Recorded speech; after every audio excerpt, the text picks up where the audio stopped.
제가 최근에 이제 어느 모임에 초대를 받아 갔는데요. 이제 소개를 이제 쭉 이렇게 하시는데 제 옆에 앉아 계시는 연세가 있으신 이제 장로님 이분을 소개를 하는데 굉장히 성숙하신가 봐요. 이렇게 소개를 하더라고요. 이분은 그 김인수 장로님 닮은 분이다. 저는 이제 김인수 장로님이 누군지 잘 모르는데 그렇게 이야기를 하니까요. 이 장로님이 또 펄쩍 뛰면서 그렇게 말하시면 그 김인수 장로님에게 누가 됩니다. 저는 뭐 그분 뒤따라갈 수가 없는 사람입니다. 그렇게 이야기를 하는 거예요. 그래서 제가 궁금해서 모임이 끝나고 와가지고 이제 검색을 해봤습니다. 김인수 장로 이렇게 검색을 해봤더니 그 기독교 신문에 기사 하나가 이분과 관련해서 기사 하나가 떴더라고요. 그 머리 기사가 참 흥미로웠습니다. 신행일치, 그 믿음과 삶이 일치했다는 거 아닙니까? 신행일치 삶을 산 고 김인수 장로를 따르자. 그리고는 맨 먼저 나오는 내용이 이랬습니다. 죽어서도 그리워하는 사람이 많이 있는 인생은 분명 성공한 인생일 것이다. 사람됨의 진가는 세상을 떠났을 때에 드러난다.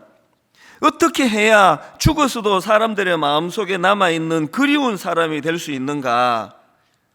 이렇게 이제 시작이 되는 그 기사를 읽는데요. 보니까 이 장로님이 2003년도에 돌아가신 분이에요.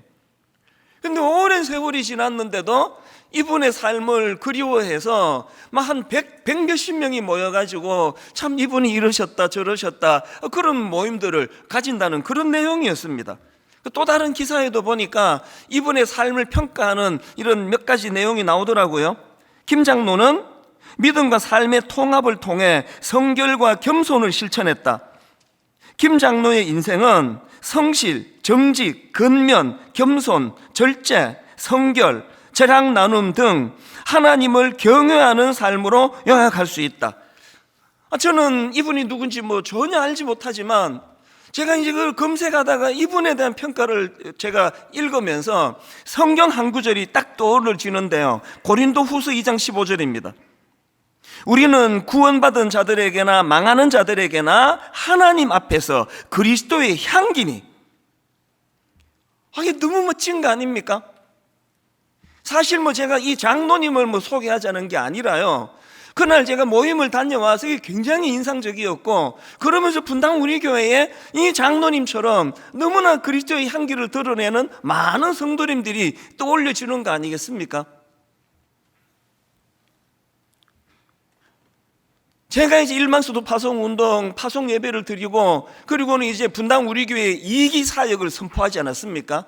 어떤 목표를 갖는 교회가 되기를 원하십니까? 이제 1기 때 29교회를 파송했으니까 2기 때는 60교회를 파송하자, 이런 엄청난 일을 하는 2기가 아니기를 원합니다. 오히려 저는 기초다지기예요. 이 교회에 출입하는 모든 성도님들이 정말 이 장로님처럼, 그리고 우리 교회에 있는 너무나 존경스러운 믿음의 어른들을 생각하면서 우리도 이런 꿈을 갖는 교회가 되기를 원한다는 겁니다. 그리스도의 향기가 향수 뿌린다고 나오는 거 아니지 않습니까? 저와 여러분이 이제 정말 이 2기 사역 동안에 한번 모두가 다 이런 거룩한 욕심을 가지면 좋겠습니다. 내 죽고 난 뒤에 내 아들, 딸이, 내 손자, 손녀가 참 우리 할아버지는 너무 아름다우셨어. 우리 할머니는 그리스도의 향기가 나신 분이야. 이런 욕심을 좀 내자는 겁니다. 하나님 앞에서 우리가 이제 그래서 오늘 설교 제목을요, 끊임없이 새로워지기, 이렇게 제가 잡아봤는데요. 여러분이 아시지만 칭의는 단번에 일어나는 거예요. 그리고 성화는 그 은혜에 감격해가지고 점진적으로 점점 더 하나님의 거룩한 성품을 닮아가는 거, 이게 성화 아닙니까? 그리고 칭의를 위해서는 우리가 한 게 아무것도 없습니다. 선물이에요, 선물. 그래서 십자가를 통해서. 그래서 여러분, 우리가 그 은혜에 감격하고 감사해서 칭의, 의롭지 않은데 의롭다고 칭해 주시는 거예요. 그래서 하나님이 은혜를 생각하면서 아버지, 참 비록 지금은 내가 부족하다 할지라도 조금씩 주님의 거룩을 닮아가는 그런 하나님의 사람이 되기를 원합니다. 이번에 제가 묵상하다가 보니까요, 이 성화, 이게 신학 용어가 쉽게 제가 해석이 되더라고요. 성화, 이걸 쉽게 해석을 하면은 멋진 인생 되기, 이거 아닙니까? 그리스도를 닮아간다는 거, 그 멋진 일 아닙니까? 다 아시지만, 제가 그렇게 또 잘생긴 얼굴은 아니잖아요. 그래도요, 제 설교를 듣는 그 타교의 분들을 만나보면 거의 100% 이렇게 얘기해요. 화면보다 훨씬 잘생겼네요. 꼭 화면으로만 보신 분들은 이걸 참고해 주세요. 화면보다 훨씬 잘생겼네요 해도 제가 그분을 보면은 그래요. 그냥 제가 엄청나게 잘생겼다고 생각 안 하고요, 나이 들어가고 흰머리 많아지고 이제 점점 더 잘생길 일은 없지만 저는 꿈을 꿔요. 우리 목사님 아주 잘생겨서 이런 말은 못 들어도 저는 멋진 사람이 되고 싶습니다. 우리 목사님 멋져. 그건 못생겨도 할 수 있는 거 아닙니까? 저와 여러분이 이기사역을 향해 정말 여러분 좋은 교회 만들기는 간단합니다. 그 구성원인 여러분과 제가 좋은 사람이면 저절로 좋은 교회가 되는 거거든요. 오늘 여러분 이기사역을 시작하면서 저와 여러분이 한번 이 좀 거룩한 꿈을 꿔보지 않겠습니까? 우리 교회 성도님들은 말씀을 들을 때 너무 깊이 묵상해서 표현은 안 하시는데 오늘은 좀 표현 좀 해보시면 좋겠습니다. 여러분 저와 함께 이기사역에 점점 더 멋진 인생, 이거 한번 꿈꾸지 않으시겠습니까? 이 꿈을 꾸면서 가자는 겁니다. 그래서 제가 오늘 이런 의미에서 오늘 본문 말씀을 이제 참 묵상을 하면서 많은 기쁨과 은혜를 누렸는데요, 오늘 본문 골로새서 3장 10절입니다. 새 사람을 입었으니 이는 자기를 창조하신 이의 형상을 따라 지식에까지 새롭게 하심을 입은 자니라. 여기 나오는 새 사람은 바로 저와 여러분처럼 예수 그리스도로 인해서 거듭남을 경험한 그런 사람을 표현한 거 아닙니까? 예수 믿고 거듭난 우리가 새 사람이에요. 그런데 이 새 사람의 특징이 하나 나오는데요, 세 번역으로 보십시오. 새 사람을 입으십시오. 이 새 사람은 자기를 창조하신 분의 형상을 따라 끊임없이 새로워져서 참 지식에 이르게 됩니다. 설교 제목을 여기서 따온 거예요. 저와 여러분의 특징이 지금 대단한 거, 이게 특징 아니에요. 우리의 특징은 끊임없이 새로워지는 겁니다. 지금 그렇게 멋있는 거를 드러내는 게 아니에요. 우리는 그리스도를 닮아가고자 하는 성화를 향한 꿈이 있기 때문에 저와 여러분은 세월이 가면 갈수록 더 멋지고 더 향기 나고 더 아름다워지는 인생, 이 꿈을 꾸자는 그 얘기거든요.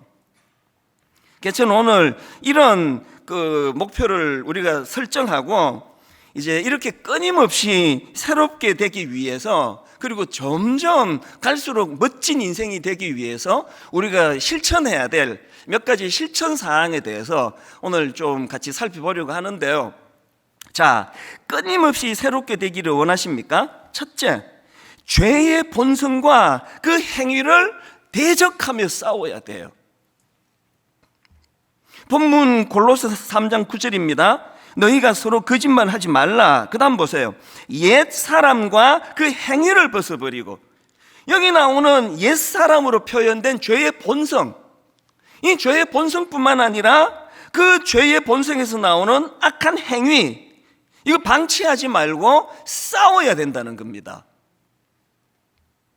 5절의 그 실천사항으로 대표적인 사례 몇 가지를 열거하지 않았습니까? 5절입니다. 그러므로 땅에 있는 지체를 죽이라. 곧 음란과 부정과 사욕과 악한 정욕과 탐심이니, 탐심은 우상숭배니라. 여러분, 여기에 땅에 있는 지체를 죽이라, 이렇게 강한 표현을 쓰는 의도를 여러분 아시지 않습니까? 8절도 마찬가지예요. 이제는 너희가 이 모든 것을 벗어버리라. 곧 분함과 노여움과 악의와 비방과 너희 입에 부끄러운 말이라. 여기서도 모든 것을 벗어버리라, 굉장히 강한 의조로 명하고 계시는 거 아닙니까? 아까 제가 성화가 뭐라고 설명해 드렸습니까? 성화는 갈수록 멋진 인생이 되는 거예요. 그래서 제가 여러분 갈수록 멋진 인생 되기를 원하십니까? 했을 때 여러분 아멘 하셨다면요, 거기에 뭐가 포함되어 있습니까? 내 안에 있는 이 더러운 죄의 본성, 그리고 그 본성이 만들어내는 악한 행위, 이걸 내가 방치하지 않겠다, 이 결단이 포함되어 있는 선언 아닙니까? 지금 여러분 그 본성과 악한 열매들 한번 보십시오. 음란, 부정, 사욕, 악한 정욕, 탐심, 분함, 노여움, 악의, 비방, 입에 부끄러운 말, 그리고 구절에 나오는 거짓말, 이거 방치하고 멋진 인생이 되겠습니까? 여러분 이거 방치하고 아름다운 인생이 되겠습니까? 그 TV에 보면은 너무나 추하고 역겨운 인간들이 너무 많아요. 그 어린애들을 학대하고, 너무나 어린애들을 성추행하고, 뭐 하는 짓이냐고, 그게 얼마나 추하냐고요. 아름다운 인생이 되기를 원한다면 내 안에 이 꿈틀꿈틀거리는 이 죄의 본성, 그리고 그 죄의 본성이 만들어내는 너무나 이 악한 이것들을 방치하지 않고 끝까지 싸워야 된다는 겁니다. 그래서 여러분 베드로전서 5장 8절, 근신하라, 깨어라, 너희 대적마귀가 우는 사자같이 두루다니며 삼킬 자를 찾나니 너희는 믿음을 굳건하게 하여 그를 대적하라. 지금 마귀를 우는 사자라는 이미지로 표현하는 게 이게 뭘 의미하는 거예요? 만만치 않다는 겁니다. 만만치 않아요. 히브리서 12장 4절, 너희가 죄와 싸우되 아직 피 흘리기까지는 대항하지 아니하고. 지금 이 말씀에는 어떤 이미지를 가지고 썼겠습니까? 이 말씀이 쓰여지던 그 당시에 여러분 그 로마 원형 경기장에서 벌어지던 검투사들의 대결, 그 영화 같은 데도 뭐 한두 번 보셨을 텐데요, 검투사들의 그 원형 경기장에서 싸우면요, 그냥 뭐 장난치듯 아니에요. 한 사람이 죽는 거예요. 내가 죽거나 저 사람을 죽이거나. 죄와 싸울 때, 유혹이 올 때 그냥 나 유혹하지 마, 그러지 마, 좀 가줄래? 사단? 이래갖고 되는 게 아니에요. 싸워야 돼요. 피 흘리기까지 싸워야 돼요. 거기에 내가 비참하게 무너지거나 내가 그를 묶거나, 이 비장한 각오를 가지고 내 안에 저급한 욕구, 본능과 계속 싸워나가는 그 사람이 점점 멋있는 인생이 된다는 거 아닙니까? 디모데전서 6장 11절, 오직 너 하나님의 사람아 이것들을 피하고 의와 경건과 믿음과 사랑과 인내와 온유를 따르며 믿음의 선한 싸움을 싸우라. 성경은요, 여기가 지금 여러분 유람선에 구경 오신 거 아니에요. 교회는요 싸우는 것이에요. 교회는 막 피 흘리기까지 막 처절하게 싸우는 것이에요. 오늘 은혜 받고 나면요, 내일 아침에 일어나서 출근하기 전에 비장한 출정식을 선포하고 회사 출근해야 돼요. 하나님, 오늘도 얼마나 많은 유혹이 나를 기다리고 있는데 아버지 정말 추해주고 싶지 않습니다. 전 정말 그렇게 기도해요. 아버지, 난 정말 추해주고 싶지 않습니다. 싸우기 원합니다.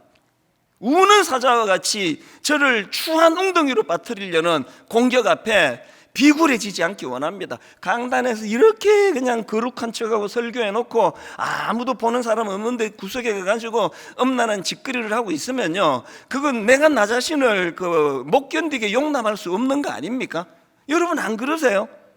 막 안내하고 광고 주보 나눠드리고 주차 봉사할 때 막 모든 사람이 저 집사님은 막 광채가 난다, 얼굴 봐, 그렇게 그러는데 아무도 보는 데 없는 구석에 가서 그런 음란한 이런 기웃기웃거리는 일이 여러분 스스로가 허용이 안 되시는 그거, 이게 싸우는 거예요.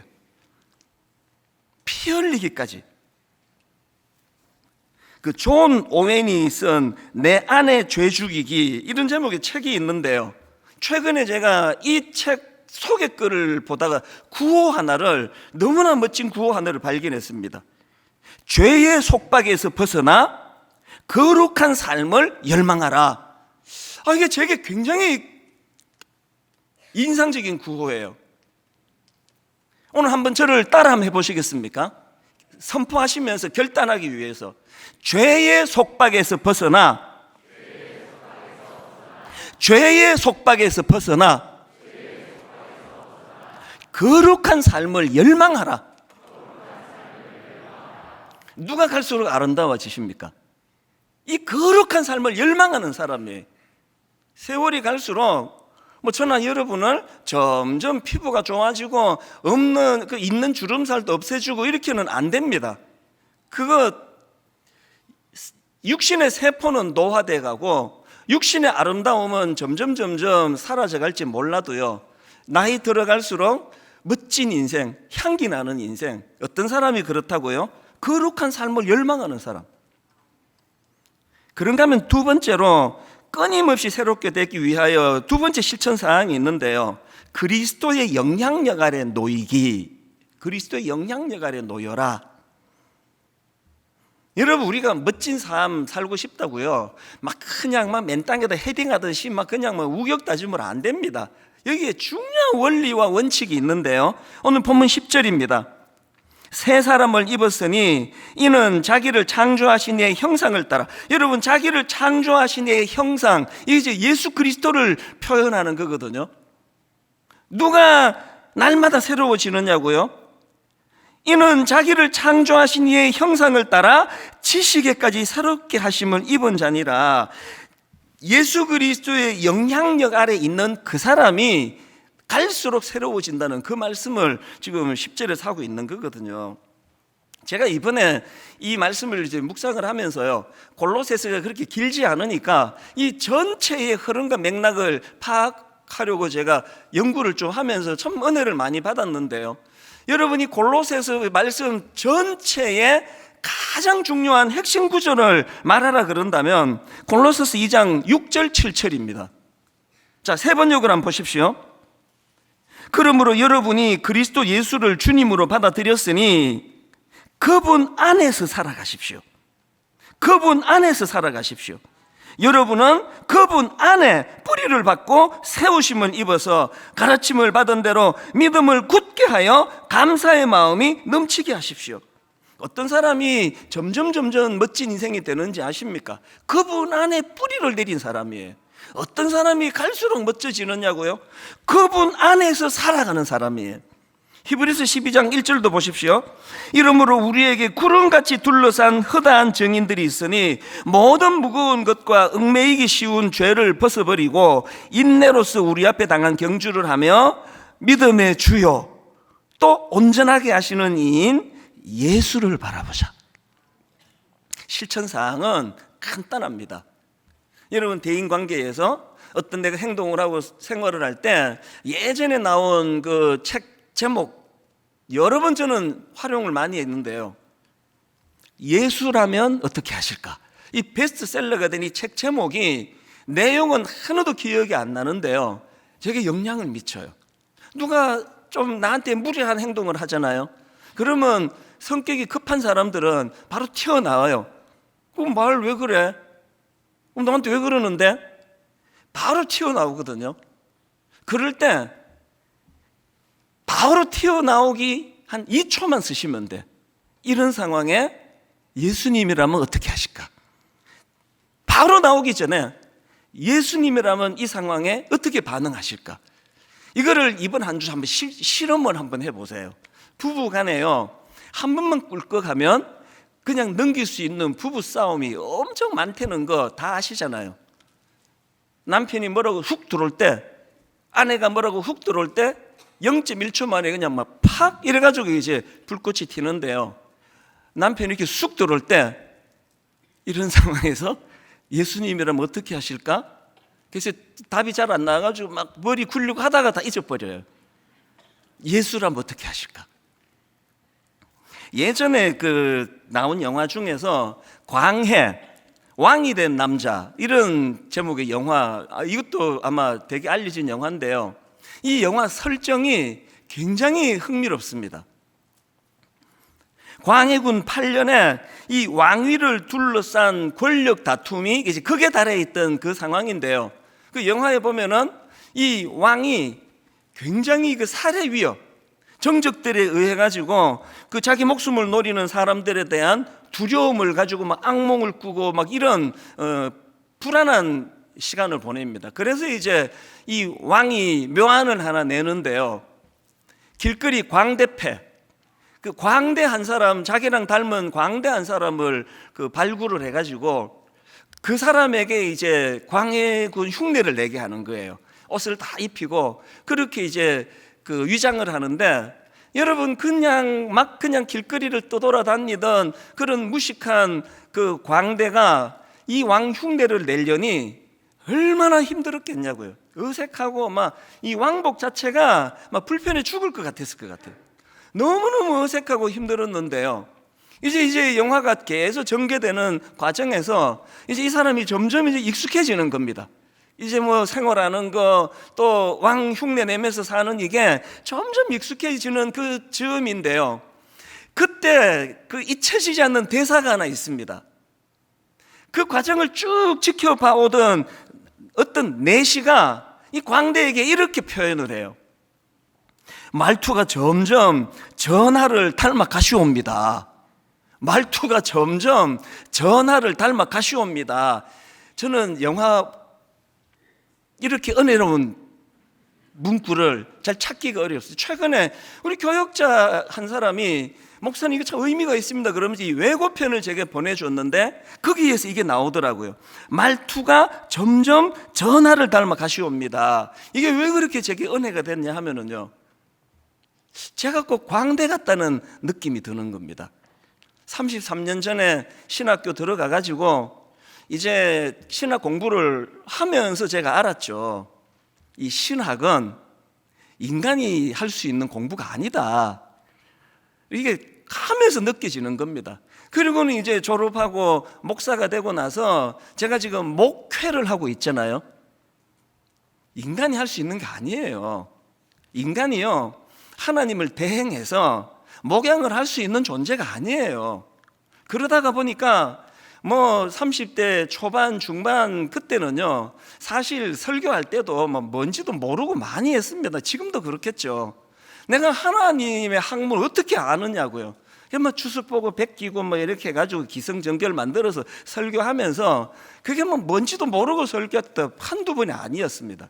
그리고 어떨 때는요, 제 자신이 참 위선자같이 느껴질 때가 한두 번이 아니었습니다. 사실은 아닌데 성도들 앞에서 맨날 그냥 뭐 아무렇지도 않은 듯 허허 그리고 이런 게 어떨 때는 내가 참 이게 위선자 같다는 이런 생각을 하게 됐는데, 최근에 이 말투가 점점 전하를 닮아 가시옵니다, 그 짧은 대사를 제가 보면서요, 30년 전을 되돌아보니까 자꾸 흉내를 낸 건데 사실은 아니었는데 흉내를 낸 건데도 내 안에 계시는 성령님께서 그 애쓰는 저를 불쌍하게 보시고, 그래도 뭐 지금도 아직 뭐 멀었지만 한 30년 전을 생각해 보면 정말 더 성화가 된 것을 제가 느껴요. 저는 뭐 수없이 얘기하잖아요. 하나님께서 너 30대로 보내줄까? 막 큰일 나옵니다. 절대 안 가게 사옵니다. 아까 이 사극을 또 영향을 받아가지고 큰일 날 소리를요. 이제 이 나이가 되니까 그런 음란과 그 악한 생각 이런 것들로부터 조금 이제 좀 자유해져 가는 것 같은데, 그 진흙탕 속으로 또 들어가라고요. 그 피가 끓는 젊은 시절에 피 흘리기까지 싸워왔던 그 끔찍한 시간들요, 안 가고 싶은 거예요. 왜 돌아갑니까? 안 가고 싶다는 그 마음 속에는 조금 성화가 이루어져 가고 있다는 걸 느끼기 때문이거든요. 우리가 하나님의 거룩을 닮아가는 목표가 어불성설입니다. 말도 안 되는 목표입니다. 그러나 그 광대 같은 우리 인생이지만 그래도 우리는 주님의 거룩을 담기 원합니다. 흉내라도 내기를 원합니다. 그렇게 몸부림치는 그런 분들에게 우리 안에 내주하시는 성령께서 그분을 닮아가는 성화를 이루어 주실 줄로 믿습니다. 여러분, 사도행전 11장에 보면은요, 기독교 역사에 굉장히 의미를 가져다 주는 어떤 기록이 하나 나와 있습니다. 자, 사도행전 11장 26절입니다. 만남에 안디옥에 데리고 와서 둘이 교회에 1년간 모여 있어 큰 무리를 가르쳤고, 그 다음 보세요. 제자들이 안디옥에서 비로소 그리스도인이라 일컬음을 받게 되었더라. 비로소 그리스도인이라 일컬음을 받게 되었더라. 이게 왜 큰 의미가 있느냐 하면은요, 그 당시 유대인들은 예수 믿는 사람들을 비아냥거리면서 어떻게 불렀느냐? 나사렛 사람이다, 갈릴리 사람이다. 예수님을 비하하고 조롱하면서 그 나사렛 사람을 따르는 사람이라는 이런 비하가 있었는데요, 오늘 사도행전 11장에서 비로소 예수 믿는 사람들을 그리스도인이라 부르기 시작했는데요, 헬라어로 그리스도인, 이거는 크리스티아누스예요. 영어로 크리찬 그러잖아요. 예수 믿는 사람은 크리찬이라 그러는데 이 헬라어에서 파생된 단어입니다. 그런데 중요한 게 뭐냐? 이 크리스티아누스라는 이 단어의 뜻은요, 그리스도의 것, 이런 뜻이에요. 그리스도의 것이다. 교회 다닌다고 다 크리스찬 아닙니다. 여러분, 누가 물으면요, 나 그냥 교회 다녀요, 이렇게 얘기하세요. 나는 크리스찬입니다, 이렇게 말할 수 있다면, 조금만 의역해서 설명을 드리면, 나는 작은 예수입니다, 이 크리스찬이에요. 나는 그리스도를 닮은 자입니다, 난 그리스도의 것입니다, 나는 그리스도를 닮으려고 애쓰는 자입니다, 이 크리스찬이에요. 오늘 자꾸 따라해라 그래서 죄송하지만요, 이 목표를 삼기 위해서 이것도 한번 저를 따라 좀 선포해 보시면 좋겠습니다. 비로소 그리스도인이라 일컬음을 받게 되었더라. 여러분에게 비로소는 언제였습니까? 언제 여러분 인생에서 비로소가 구현이 됐습니까? 아직까지 구현 안 되신 분 계시나요? 괜찮습니다. 오늘부터 하자고요. 오늘부터 목표를 하자고요. 하나님, 내 인생에서 이 비로소를 허락해 주시기 원합니다. 목사 안수 받으면 비로소가 생깁니까? 아닙니다. 흉내 내는 거예요. 해보니까요, 믿음 하나도 없어도 자료 보고 뭐 이렇게 짜집게 해가지고 설교 얼마든지 할 수 있습니다. 목사 안수 받는 날이 비로소의 날이 아니라 나는 점점 멋진 인생이 되기를 원합니다. 그리스도를 닮아가기를 원합니다. 나는 성화를 꿈꿉니다. 그래서 여러분 주변 사람들한테 아까 그 어느 장로님 인용해 드렸던 것처럼 크리스찬, 작은 예수, 그리스도의 영향력 아래, 그분의 인도하심 아래 그렇게 이 꿈을 꾸어나가게 되시기를 바랍니다. 마지막 세 번째로요, 끊임없이 새롭게 되기 위하여 실천사항 하나 더 있습니다. 성숙한 공동체로 살아가라. 11절입니다.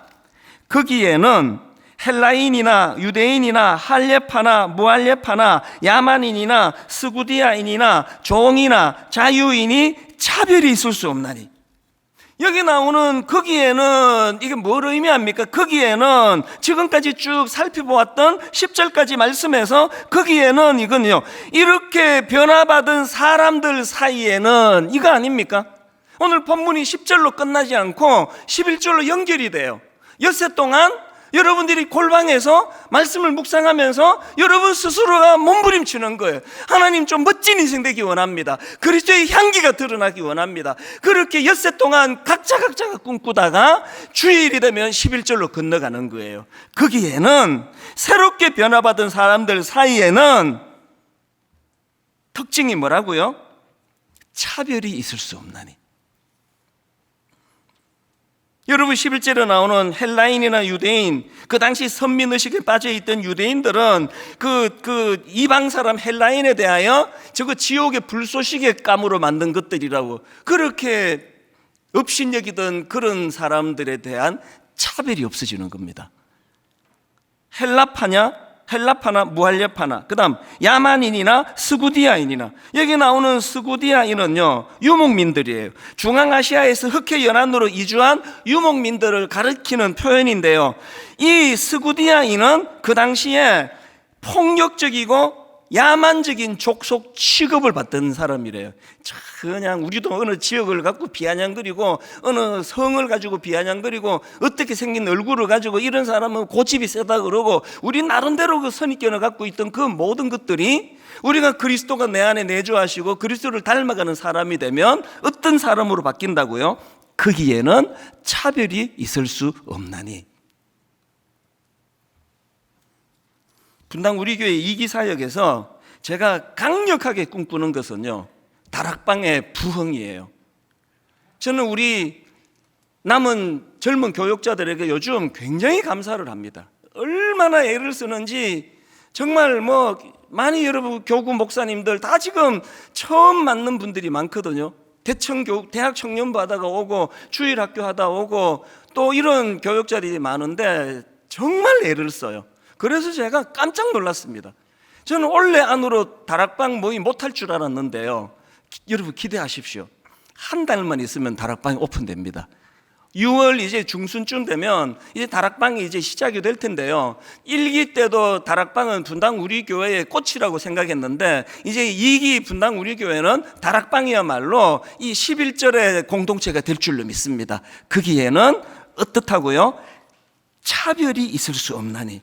지금 그 차별금지법 가지고 자꾸 기독교가 오해를 받는데요, 여러분 기독교의 존재 자체가 차별금지예요.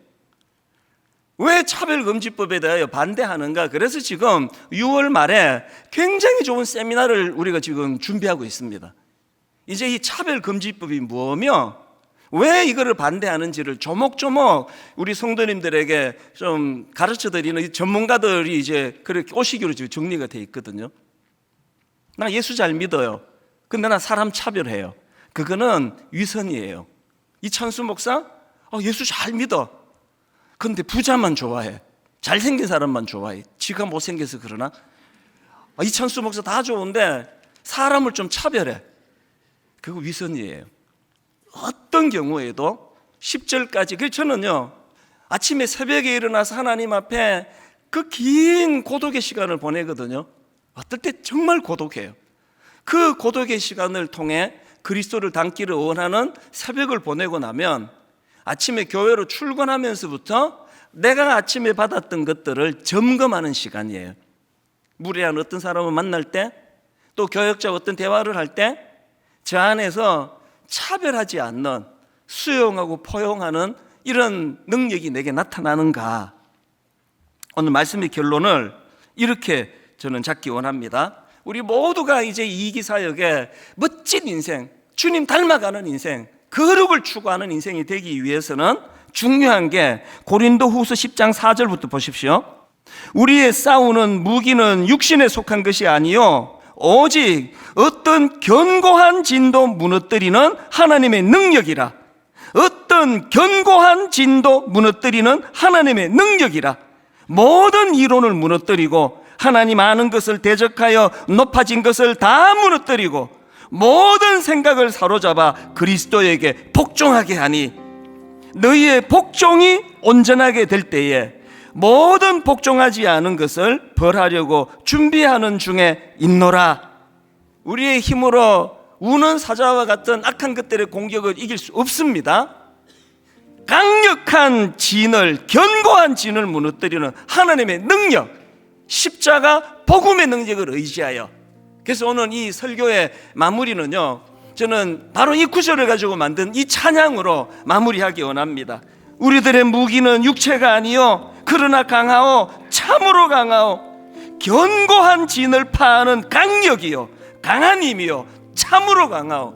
이 나약해 빠진 내 의지를 가지고, 내 인격을 가지고 싸울 대상이 아니에요.